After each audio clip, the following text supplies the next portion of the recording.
बच्चों नमस्कार। बच्चों, हम लोग जवाहर नवोदय विद्यालय प्रवेश परीक्षा में पढ़ रहे हैं अंकगणित, और अंकगणित के अंतर्गत आज हम पढ़ने वाले हैं बच्चों 11वां चैप्टर औसत एवरेज पढ़ेंगे। बच्चों क्या पढ़ेंगे आज? औसत एवरेज।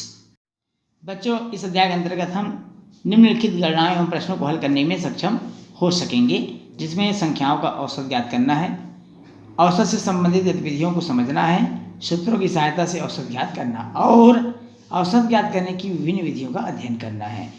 दो या दो से अधिक सजातीय राशियों का औसत वह राशि होती है जो दी हुई राशियों के योग में उनकी कुल संख्या से भाग देने पर प्राप्त होती है। औसत को हम निम्न प्रकार के सूत्र के रूप में व्यक्त कर सकते हैं, या निम्न सूत्र से हम औसत को ज्ञात कर सकते हैं। दी हुई राशियों का योग बटे राशियों की कुल संख्या।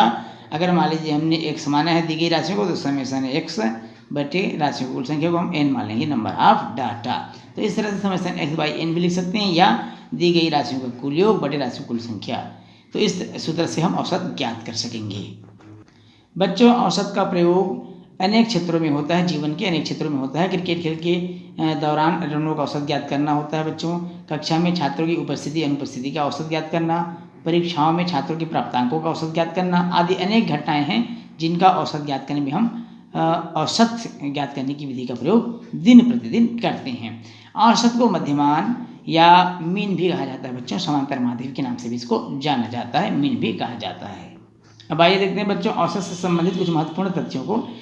किन्हीं दी हुई राशियों का औसत सबसे बड़ी राशि से कम और सबसे छोटी राशि से अधिक होती है। जैसे फॉर एग्जाम्पल 5, 7, 9, 15 है, इसका औसत 9 होता है बच्चों, अर्थात 9 5 से ज़्यादा है और 15 से कम है।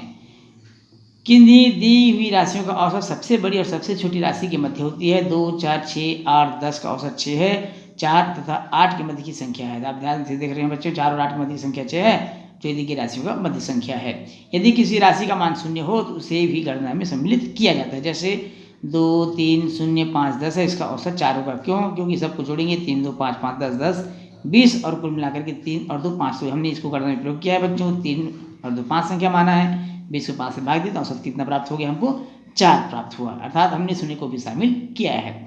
यदि राशियां बराबर हो तो औसत भी वह राशि होगी। जैसे संख्याएं 12, 12, 12, 12 या 12 का औसत भी 12 ही होगा, क्योंकि सभी राशियां समान हैं, तो इन राशियों का औसत भी वही संख्या ही होगी। राशियों की इकाई वही होती है जो दी गई राशियों की होती है। जैसे 3 वर्ष 4 वर्ष का औसत 3 वर्ष, 4 वर्ष का औसत 4 है। औसत तथा राशियों की संख्या का गुणनफल राशियों के योग के बराबर होता है। औसत और राशियों के गुणनफल ध्यान समझेंगे बच्चों। औसत तथा राशियों की संख्या का गुणनफल राशियों के योग के बराबर होता है।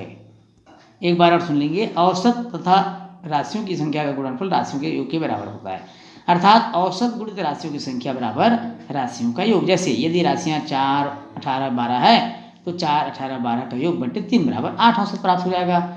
औसत गुणित राशियों की संख्या, औसत गुणित राशियों की संख्या बराबर 8 गुणित 3 अर्थात 24, और राशियों का योग अर्थात 4 धन 8 धन 12 बराबर 24। बच्चों आइए देखते हैं कुछ महत्वपूर्ण सूत्रों को, जिसके प्रयोग से हम जल्दी से जल्दी सवाल भर सकते हैं। जिसमें पहला है लगातार n तक की प्राकृतिक संख्याओं का औसत मालूम करना है, तो सूत्र का प्रयोग करेंगे n+1/2। इस सूत्र को कंठस्थ कर लेंगे बच्चों। लगातार n तक की प्राकृतिक संख्याओं का औसत अगर हमको मालूम करना है तो n+1/2 फार्मूला का प्रयोग करेंगे। जैसे उदाहरण लेते हैं, 1 से 45 तक की लगातार प्राकृतिक संख्याओं का औसत हमको मालूम करना है, तो n+1 अर्थात 45 धन 1, क्योंकि 45 तक की संख्या हमको मालूम करना है, 45 धन 1/2 फार्मूला प्रयोग कर देंगे बच्चों n+1/2 वाला, और 45 और 46/2 23 इसका औसत हो जाएगा। दूसरा है प्रथम लगातार n तक की पूर्ण संख्याओं का औसत, पूर्ण संख्याओं का औसत, तो n/-2 फार्मूले से इसका प्रयोग करेंगे। जैसे 0 से 90 तक की पूर्ण संख्याओं का औसत हमको मालूम करना है, तो 90/2 अर्थात 45 इसका आंसर आ जाएगा। प्रथम n पूर्ण संख्याओं का औसत, अगर हमको प्रथम n लगातार पूर्ण संख्याओं का औसत मालूम करना है तो n-1/2 फार्मूला का प्रयोग करेंगे। जैसे उदाहरण दिया हुआ है, प्रथम लगातार 25 सम संख्याओं का औसत हमको मालूम करना है बच्चों, सम संख्याओं का औसत, तो n-1/2 फार्मूला का प्रयोग करेंगे। यहाँ पर प्रथम लगातार n समपूर्ण यहाँ पर होगा, समपूर्ण संख्याओं का औसत है, तो n-1/2 फार्मूला का प्रयोग करेंगे। 25 सम संख्याएं हैं तो 25 फिर 1/2 अर्थात 24/2 12 हो जाएगी।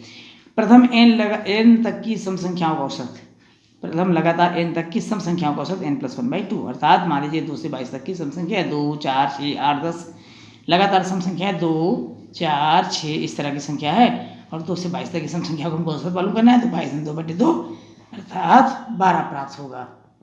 इसी प्रकार मान लीजिए बच्चों हमको प्रथम n तक की लगातार n तक की विषम संख्या को अगर औसत मालूम करना हो तो n+1/2 फार्मूला का प्रयोग करेंगे। जैसे 1 से 17 तक की विषम संख्या औसत हमको मालूम करना है 1, 3, 5, 7, 9, 11, 13, 15, 17, तो हम 17/1/2 अर्थात 18/2 बराबर 9 इसका आंसर हो जाएगा। प्रथम लगातार n संख्याओं को हमको अगर औसत मालूम करना है, लगातार n संख्या है उसका औसत मालूम करना है तो n+1 केवल हम n+1 का फार्मूला प्रयोग करेंगे। जैसे मान लीजिए प्रथम लगातार 10 सम संख्याओं का औसत हमको मालूम करना है, 10 × 1 बराबर हो जाएगा 11। प्रथम लगातार n विषम संख्याओं का औसत मालूम करना है बराबर n। प्रथम लगातार 11 विषम संख्याओं का औसत मालूम करना है तो 11। x के प्रथम n गुणजों का औसत मालूम करना है तो x n+1/2 इस फार्मूले का प्रयोग करेंगे। इसी प्रकार यदि दो गाड़ियों की समान दूरी क्रमशः x किलोमीटर घंटा और y किलोमीटर प्रति घंटा की चाल से है तो उसकी औसत चाल हो जाएगी 2xy/x+y। इस फार्मूले को बहुत अच्छे से कंठस्थ करिएगा बच्चों, 2xy/x+y। जैसे एक उदाहरण देखते हैं, एक व्यक्ति साइकिल द्वारा घर से वापिस 20 किलोमीटर प्रति घंटा की चाल से चलता है जबकि पुनः सीधे 24 किलोमीटर प्रति घंटा की चाल से घर वापस आया। इस व्यक्ति की औसत चाल ज्ञात करें। बहुत सिंपल है, 2xy हम x 20 को मान लेंगे, y हम मान लेते हैं 24 को, तो 2 × 20 × 24/20 इसको हल करने से हमको बच्चों 21.81 किलोमीटर प्रति घंटा प्राप्त होगा। अब आइए देखते हैं बच्चों कुछ महत्वपूर्ण प्रश्न जो परीक्षा में अक्सर पूछे जाते हैं, जिसमें पहला है दो संख्याओं का औसत 20 है। ध्यान समझेंगे, दो संख्याओं का औसत 20 है, इनमें से एक संख्या 10 दिया तो दूसरी संख्या हमको मालूम करना है क्या होगी। तो दो संख्या का औसत दिया है 20 अर्थात दो संख्या है तो कुल संख्या हो जाएगी 20 दूनी 40 संख्याएं हो जाएगी। और संख्याओं का योग हो जाएगा 40, 2 × 20 बराबर 40 से संख्याओं का योग होगा दोनों संख्याओं का। दूसरी संख्या 10 दिया हुआ है बच्चों, इनमें से एक संख्या 10 दिया है तो 40 में हम 10 क्या कर देंगे, घटा देंगे तो हमको प्राप्त हो जाएगा 30। कितना प्राप्त हो जाएगा, 30। ये हमारी दूसरी संख्या हो जाएगी। Option number 2। 8 संख्याओं का औसत 14 है। 8 संख्याओं का औसत कितना है बच्चों, 14 है। 6 संख्याओं का औसत 16 है तो शेष 2 संख्याओं का औसत क्या होगा। अब यहाँ पर 8 संख्याओं का औसत दिया है तो 8 संख्याओं का योग हो जाएगा 8 × 14 बराबर हो 14 × 8 112। उसी प्रकार बच्चों दिया हुआ इसमें 6 संख्याओं का योग, 6 संख्याओं का औसत दिया तो 6 संख्याओं का हमको योग मालूम कर लेना है। 6 × 16, 16 × 6 96, 16 × 6 96 हो जाएगा। अब 112 में 96 घटा दीजिए, इन दोनों संख्याओं को घटा देंगे। 112 में 96 घटाने से हमको मिलेगा 16। कितना मिल जाएगा, 16। अब प्रश्न पूछा शेष 2 संख्याओं का औसत, 2 से भाग कर देंगे, 16 को 2 से भाग करेंगे मिलेगा हमको 8। कितना मिल जाएगा, 8। इस प्रश्न का आंसर होगा। आप देखते हैं कौन सा ऑप्शन है, ऑप्शन नंबर 2 8 इसका बिल्कुल सही आंसर है। अगला प्रश्न है 1 से 20 तक की सभी अभाज्य संख्याओं का औसत क्या होगा।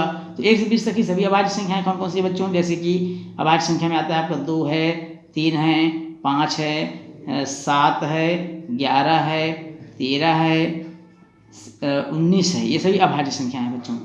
13 है, 17 भी है, 13 है, 17 है, 17 भी आएगा बच्चों अभाज्य संख्या में, और 19 है, 13, 17, 19। ये सभी अभाज्य संख्याएं हैं। 1 से लेकर के 20 तक सबका टोटल कर देंगे बच्चों, सबका टोटल कर देंगे। 1, 2, 3, 4, 5, 6, 7, 8 है, और 8 से क्या कर देंगे, इसको भाग कर देंगे तो हमको मिल जाएगा 8 से भाग करने पर 9.625। कितना मिल जाएगा बच्चों, 9.625, जो इसका आंसर होगा 9.625। अब इसमें देखेंगे 9.625, ऑप्शन नंबर 4 इसका बिल्कुल सही आंसर होगा। अगला प्रश्न है 72 के सभी गुणनखंडों का औसत होगा। 72 के सभी गुणनखंड, तो सबसे पहले हमको मालूम होना चाहिए 72 के सभी गुणनखंड कौन कौन से होंगे। एक 72 का गुणनखंड होगा बच्चों, 1 भी होगा, 2 भी होगा, 3 होगा, 4 होगा, 6 होगा, 8 होगा, 9 होगा, 12 है, 18 है, 24 है, 36 और 72 है। कौन कौन सा है, 9 के बाद क्या बोला मैंने आपको, 12 बोला, 12 है, 18 है, 24 है, 36 है, 72 है। ये सभी 72 के गुणनखंड है। और इन सब का टोटल कितनी संख्या कुल मिलाकर 1, 2, 3, 4, 5, 6, 7, 8, 9, 10, 11, 12 संख्या है। तो सबका योग करके आप 12 से डिवाइड कर देंगे, सबका योग करके 12 से क्या कर देंगे बच्चों, डिवाइड कर देंगे। हमको प्राप्त हो जाएगा 16.2 अर्थात ऑप्शन नंबर 4 इसका बिल्कुल सही आंसर होगा। अगला प्रश्न है मंगलवार, बुधवार और बृहस्पतिवार का औसत तापमान 74 डिग्री था। बुधवार, बृहस्पतिवार, शुक्रवार का औसत तापमान 78 डिग्री था। यदि शुक्रवार का तापमान 75 है तो मंगलवार का तापक्रम क्या होगा। ध्यान समझेंगे बच्चों, मंगलवार, बुधवार और गुरुवार, तो इसमें मंगल, बुध और गुरु 3 दिन है, 3 दिन का औसत टेम्परेचर है 74 डिग्री।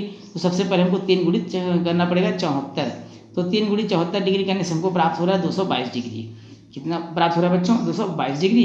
फिर बोलता है बुधवार, गुरुवार और शुक्रवार का औसत अर्थात 3 गुणित 78, क्योंकि 78 डिग्री सेंटीग्रेड था और 3 दिन का, तो ये हो जाएगा 234, गुणा करने से 234 डिग्री सेंटीग्रेड हो जाएगा।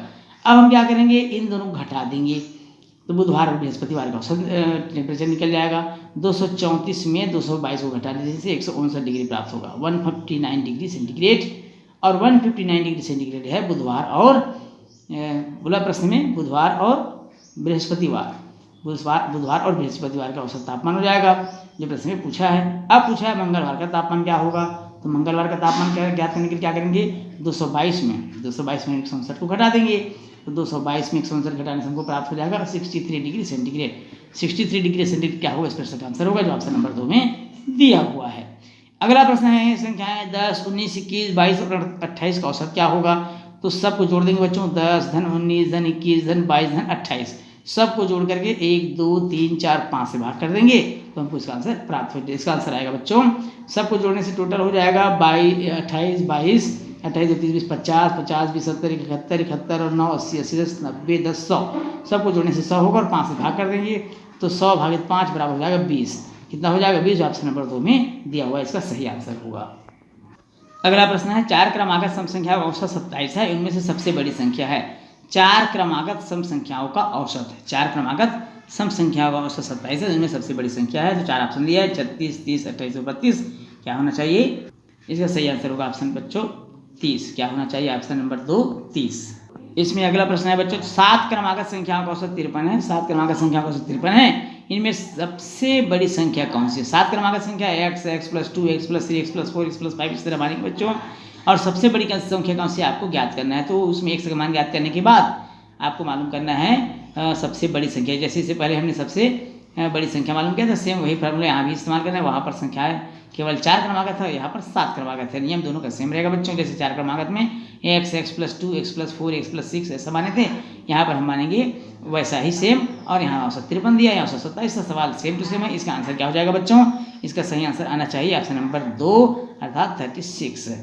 4 संख्याओं का औसत 60 है। 4 संख्याओं का औसत 60 है। यदि पहली 3 संख्याओं का योग 100 है तो चौथी संख्या बताइए। इसके पहले हमने एक एग्जाम्पल कर लिया है, देखते हैं इसको कैसे बनाते हैं। आइए मैं आपको इसको करके बताता हूँ। यहाँ पर दिया है बच्चों 4 संख्याओं का योग। तो 4 संख्याओं का योग मतलब 4 × 60 पहले मालूम कर लीजिए। 4 संख्याओं का औसत दिया हुआ था 60, तो इसका योग हो जाएगा 240। कितना हो जाएगा 240। फिर 3 संख्याओं का योग दिया हुआ है। 3 संख्याओं का योग कितना दिया हुआ है बच्चों 100। अब इन दोनों को घटा दीजिए, इनको माइनस कर देंगे, माइनस करने से हमको मिल जाएगा 140। तो चौथी संख्या क्या हो गई बच्चों 140 हो गई, जो इसका सही आंसर होगा। अब देखते हैं कौन सा ऑप्शन है। ऑप्शन नंबर है 4। ऑप्शन नंबर 4 इसका बिल्कुल सही आंसर 140। अगला प्रश्न है 4 भाइयों की औसत उम्र 10 वर्ष है। 4 भाइयों की औसत उम्र कितना है 10 वर्ष है। यदि उनके पिता की उम्र भी जोड़ दिया जाए तो औसत में 8 की वृद्धि हो जाती है। पिता की उम्र क्या होगी, बहुत सिंपल है। 4 भाइयों का औसत उम्र 10 है, मतलब कुल आयु हो जाएगी 4 × 10 = 40 वर्ष हो जाएगी। कितने वर्ष हो जाएगी बच्चों 40 वर्ष हो जाएगी। इसका सही आंसर क्या होना चाहिए, औसत ऑप्शन नंबर 2 अर्थात 50 वर्ष। कितना हो जाएगा 50 वर्ष, जो बिल्कुल सही आंसर होगा। बच्चों इस प्रश्न के साथ ही आज की क्लास यही समाप्त करते हैं। वीडियो अच्छा लगे तो वीडियो को लाइक और शेयर करिएगा। यदि आप चैनल में हैं तो चैनल को सब्सक्राइब जरूर करिएगा। बच्चों आपसे फिर मुलाकात होगी अगली क्लास में, तब तक के लिए नमस्कार।